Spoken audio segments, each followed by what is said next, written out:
During the Gilded Age, the population of the United States had started to shift sharply towards living in urban rather than rural environments.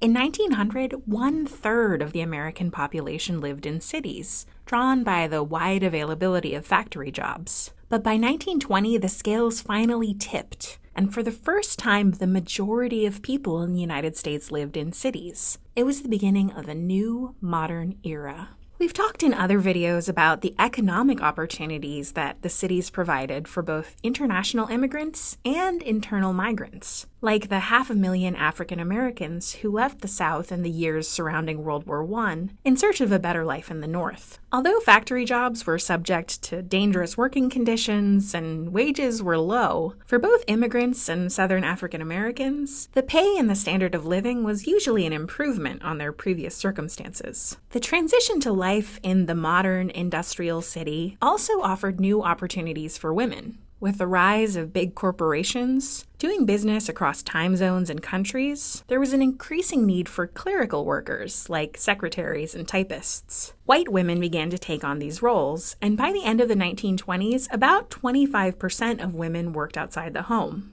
Women also began to fill the ranks in employment categories that were beginning to be defined as female professions, like nursing and teaching, and a growing number of women continued to work even after they were married. These kinds of clerical jobs were generally closed to minority women, whose options for work outside the home were limited to domestic service or agricultural labor, although some African American women began to train in segregated institutions for service in segregated institutions, for example, going to Black nursing schools in order to work in Black hospitals. The mass production techniques of the 1920s also meant that the price of consumer goods dropped, so that average people could afford to buy appliances and even cars. People had enough disposable income to go to the theater, or to an amusement park, or to a speakeasy illegally selling alcohol. After the prim and proper progressive era and the trauma of World War I, many people embraced a carefree attitude of self-fulfillment through leisure and consumption, or in other words, having fun and buying stuff.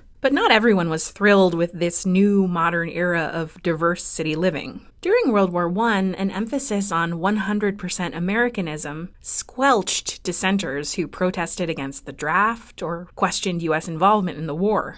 Then, after the Russian Revolution, labor strikes and a series of bombings in 1919 led to fears that radical communists were threatening the country. These incidents, combined with the flawed racial pseudoscience of the day that cast all people other than those descended from Northern and Western Europeans as less evolved, led to a growing sense among native-born white Protestants that the country was becoming less and less American. In 1915, the Ku Klux Klan experienced a resurgence in the United States that lasted for about 10 years. Unlike the Reconstruction era KKK, in this time period, the Klan had large membership numbers in northern and western cities, and they targeted Jews and Catholics, many of whom were recent immigrants from Southern and Eastern Europe, in addition to African Americans. These fears led to the passage of new immigration restrictions in the 1920s. In 1921, Congress passed the Emergency Quota Act, which limited the number of immigrants allowed from Europe to 350,000, or about a third of pre-World War I levels.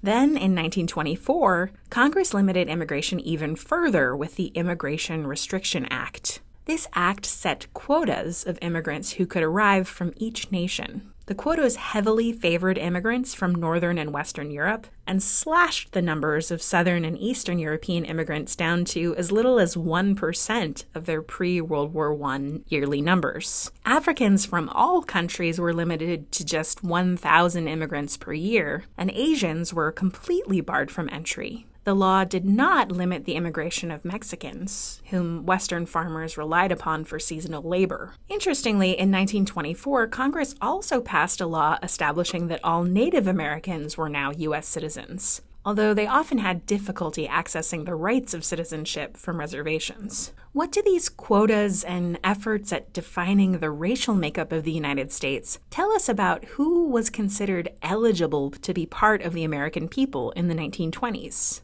As we move forward into talking about the Great Depression and World War II, keep thinking about the ways that citizenship is defined and how that definition changes over time.